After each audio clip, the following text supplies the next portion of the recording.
शाबाश आरो आंको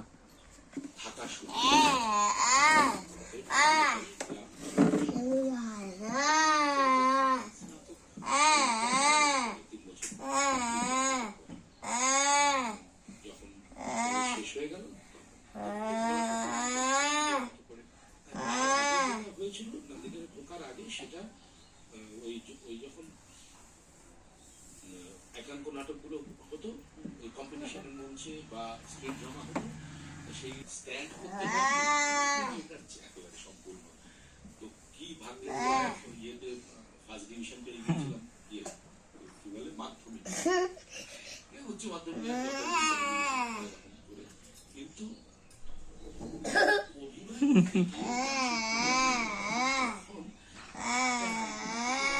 ওই কম্পিটিশনে খুব যেতাম বেশ কয়েকটা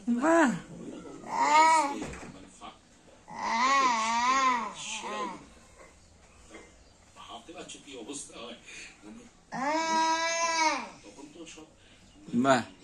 জেলা থেকে সমস্ত বাঘা বাঘা ছেলেরা গিয়ে নাটক করতো এরকম মঞ্চে জামশেদপুরে এই সমস্ত কম্পিটিশনের মঞ্চে নাটক পুরে নইহের তো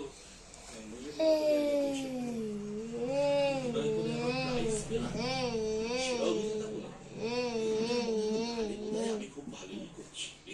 মনে হতো তারপর ওই গল্প আছে তখন ইয়ে থার্ড ইয়ারের পরে যখন ইয়ে হলো ওই ওয়ার্কশপ হলো সব থেকে তুমি জানো করার পরে বেশ ভালো ওয়ার্কশপ করে মানে এরকম সব মজা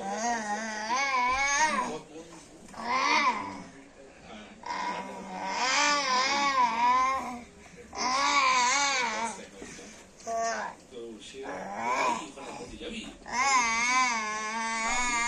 আর সুভাষ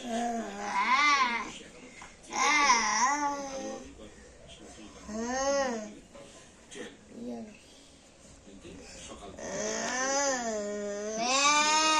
তখন তো জানতাম 3 দিনের মজা মানে 365 দিনের পরিশ্রম কিন্তু মজাটা খুব ভালো এরপর একটা হঠাৎ খবর পেলাম যে চেষ্টা করছে থিয়েটারে ঢোকার অভিনয় করবো কারণ অভিনয় করতে খুব ভালো লাগছে এই ভালো লাগছে এটা সবাই বলে এই প্রশ্ন তুমি তারপর ভেবেছো এত বছর পর এটা মানে কি ভালো লাগা তোমার এই থিয়েটারে ভালো লাগার সঙ্গে ভালো লাগা উত্তর দিতে গিয়ে কি বলবো মানে আমার নিজের কাছে মনে হয় যে ভালো লাগা দামটা কেন আছে সেটা বোঝার চেষ্টা করেছি কথা প্রসঙ্গ মুক্ত এখন এই যে ভালো লাগে না যা জিজ্ঞেস করছে বা আমি সেগুলো যখন বলছি তখন তার যুক্তি সাজাচ্ছি বলছি কারণ এই কারণ ওই কারণ তাই বলছি কিন্তু দেখো সে করছে একটা জায়গায়